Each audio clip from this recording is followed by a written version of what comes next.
Hai semuanya, kembali lagi di channel Red Wolf. Jadi hari ini saya akan melakukan review singkat sebuah powerbank bermerek Amic.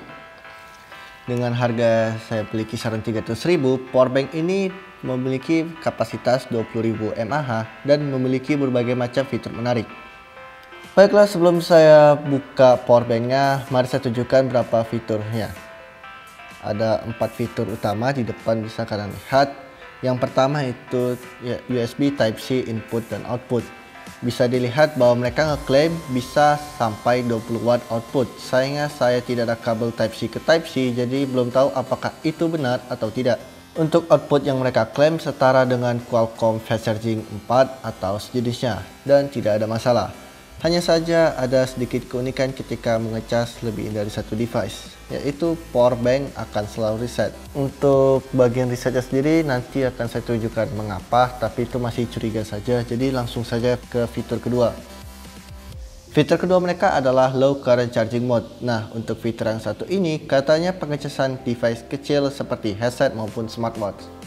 Walau bagi saya ini bukanlah fitur yang wow atau gimana, melainkan kewajiban, karena lucu aja gitu ya, powerbank bisa ngecas HP, apalagi HP gaming, tapi nggak bisa ngecas headset Bluetooth ataupun smartwatch yang lebih kecil dayanya. Nah, untuk fitur ketiga mereka ngeklaim dual USB charging yang bisa sampai 22,5 watt. Fitur yang satu ini berdasarkan deskripsi saya baca itu maksudnya voltage dapat naik turun mengikuti device mulai dari 4,5 volt 5 ampere sampai 12 volt 1,5 ampere. Dan saya tidak dapat mengetes untuk yang 12 voltnya, tetapi fitur ini asli karena HP saya dicas rata-rata di 9 volt 1 ampere. Inti gampangnya mereka ngeklaimnya powerbank ini kompatibel dengan berbagai macam protokol fast charging lah. Karena kalian juga harus ingat kalau fast charging itu banyak jenisnya. Dan untuk jenis-jenisnya sendiri akan saya jelaskan di video lainnya. Dan fitur utama terakhir adalah fast to charging mode. Sesuai namanya, fitur ini mengizinkan powerbank mengecas baterainya dan sekalian membagi arus casnya ke HP yang kita colok tanpa mengambil daya dari baterai, sehingga umur powerbank lebih tahan lama walaupun dipakai sambil cas. Menurut saya bukan fitur yang wah sih, tapi ini lumayan juga kalau ada. Karena kalian harus ingat powerbank ini tidak datang dengan adapter, jadi kalian harus membagi adapter HP kalian atau membeli lagi. Dan kalian harus ingat juga kalau tidak menggunakan adapter yang fast charging, maka kalian akan menunggu kurang lebih sehari hanya untuk mengecas powerbank ini. Baiklah, di sini kita lihat sampingnya bahwa ada 9 fitur. Kalau saya jelaskan satu-satu bakal lama ya, jadi akan langsung saya bacakan fitur apa aja. Pertama ada Smart Temperature Protection, Smart Overcharge Protection, Smart Over Discharge Protection, Smart Short Circuit Protection, Smart Input Over Voltage Protection, Smart Output Over Voltage Protection, Smart Recovery Protection, Smart Output Over Current Protection, dan Smart PTC Cell Protection. Gampangnya sih, ini tuh maksudnya powerbank ini lebih baik dari kebanyakan powerbank lainnya yang tidak memiliki berbagai macam proteksi, seperti input dan output voltage protection dan juga overcurrent protection. Tapi juga lebih tahan lama karena juga ada proteksi baterainya mulai dari overcharge protection dan over discharge protection. Tapi seperti yang kalian lihat di sini juga ada smart recovery protection. Nah, yang saya bilang tadi, mungkin fitur ini yang bikin powerbanknya suka restart sendiri kalau dicolok device baru. Di belakang powerbank kalian bisa nengok gambarnya ini dan juga sebuah spesifikasi dan beberapa disclaimer aja seperti warning, dan juga ada garansi di sini. Tapi tidak ada yang spesial, dan kalau kalian mau baca silahkan di pause saja. Oke, mari kita lanjut ke unboxingnya.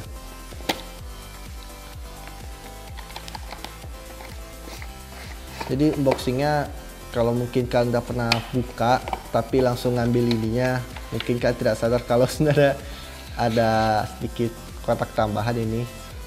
Ya lumayan lah, nambah sensasi pertama kali buka gitu. Baiklah, ini dia powerbanknya. Seperti saya bilang tadi, ini tidak datang dengan adapter, jadi cuma ada powerbank. Dan saya juga kurang ingat ya apakah ada kabel casnya juga atau tidak, tapi seharusnya ada ya. mungkin dipisah, soalnya juga ada, selain dapat kotak ini di bungkus plastiknya ada juga punch bagnya. Ini yang saya pakai untuk melindungi powerbanknya selama sebulan testing. Baik, langsung kita lanjutkan ke bagian powerbanknya.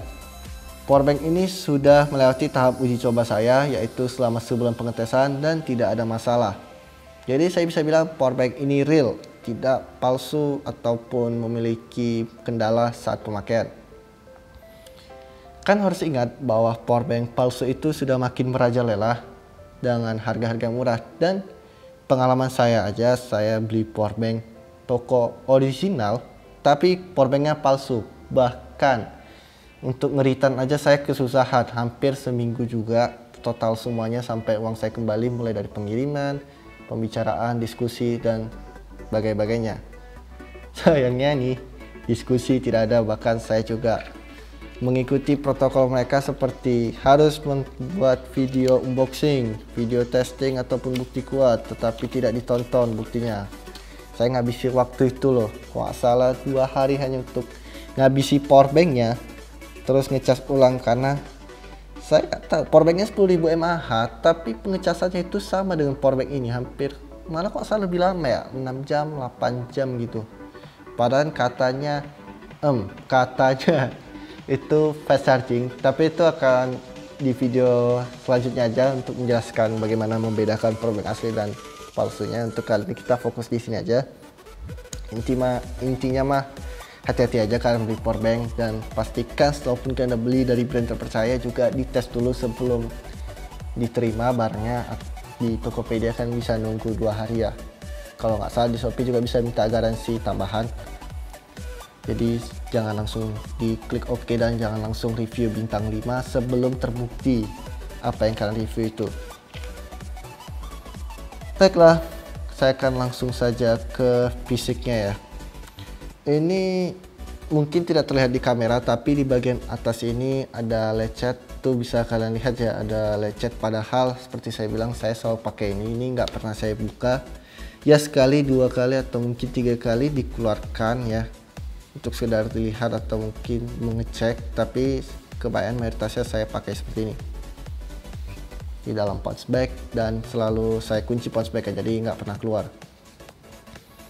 Cuman belum sampai ya, baru sebulan lah ya, bukan bilang belum sampai juga, udah sebulan lebih sudah mulai nampak lecet-lecetnya. Tapi tenang aja, itu cuma di bagian atas, wajar aja ini yang bagiannya paling besar ya, plastiknya yang paling halus. Untuk plastik bertekstur seperti ini nggak ada lecet sih, saya tengok. Tunggu, ini lecet bukan? Oh, bukan tuh, nggak ada lecet, cuma siji jari aja. Soalnya harus kalian ingat, tidak ada barang yang terlalu bagus dan juga banyak barang yang terlalu jelek. Apa yang saya maksud adalah kalian tidak bisa mendapatkan barang bagus dengan harga yang murah gitu ya. Jadi kalau kalian dapat visual atau mungkin fisik yang bagus, kemungkinan besar ada sesuatu yang harus dikorbankan, yaitu speknya. Jadi untungnya powerbank ini tidak seperti powerbank yang saya bilang sebelumnya, kapasitas 10.000 mAh asli, brand asli, dan juga brand terkenal lah, itu brandnya ada toko resmi lagi. Powerbank ini tidak memiliki kapasitas palsu dan klaim mereka asli 20.000 mAh. Itu saya tes menggunakan alat tester seperti ini.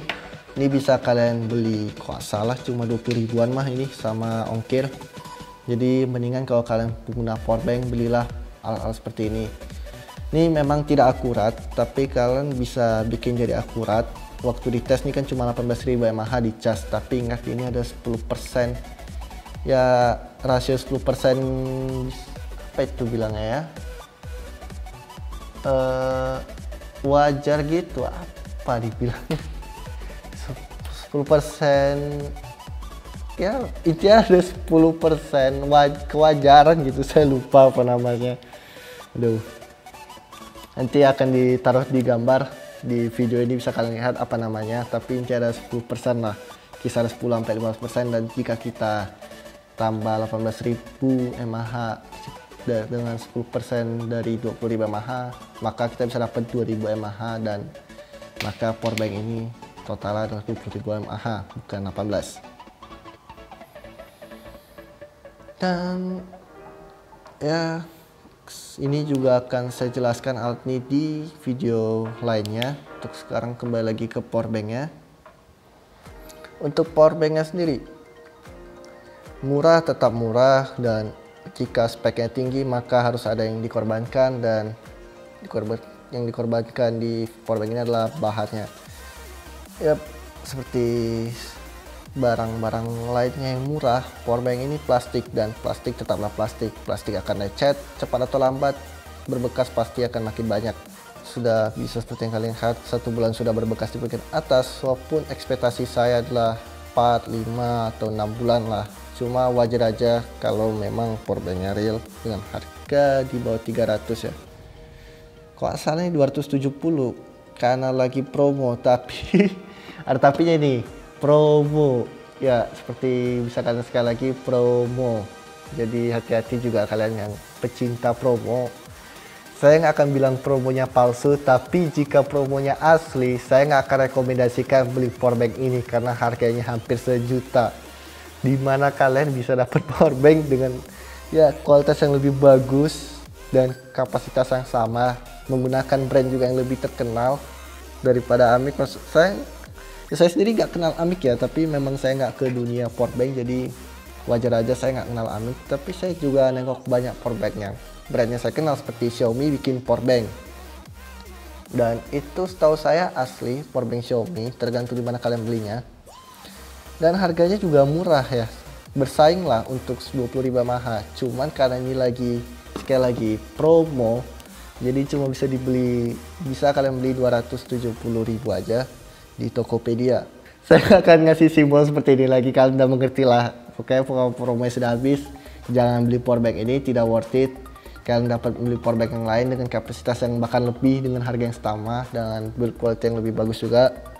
Tapi selama promonya masih berjalan ya silakan aja, saya bilang itu worth it. Selama kalian tidak masalah seperti ngecas tadi, kalau dicolok yang reset gitu, maka tidak ada masalah juga. Dan fitur yang saya suka sekali dari powerbank ini adalah indikator itu. Jadi daripada menggunakan batang 25%, 50, 75, 100, dia menggunakan persentase yang lebih akurat. Dan ini juga ada indikator lainnya juga, mari saya tes langsung ke HP ya. Tuh ada indikator fast chargingnya. Indikator ini setahu saya ya nyala kalau dia ngecas fast charging dan juga mengecas HP lain dengan fast charging. Jadi kalau pengecasan biasa indikatornya akan mati. Dan itu lumayan menurut saya. Jadi kita bisa tahu HP kita lagi mode fast charging atau tidak. Untuk indikator lainnya cuma itu aja, cuma ada indikator pesan baterai dan juga fast charging. Seingat saya ya, atau pengalaman saya pakai, belum ada in dan out, tapi saya juga nggak ingat ada gambar in dan out di fotonya. Jadi itu juga merupakan sesuatu yang harus kalian pikirkan kalau kalian mengecas pakai pass-through tadi, apakah powerbanknya ngecas atau malah berkurang. Itu sajalah yang bisa saya review di powerbank ini. Mohon maaf aja kalau reviewnya terlalu panjang atau kurang lengkap. Bisa kalian komen di bawah, mungkin jika kalian tahu info yang lebih seperti plastik apa yang dipakai mereka, atau juga menurut kalian bagaimana. Sekian dululah video kali ini, dan sampai jumpa di video berikutnya.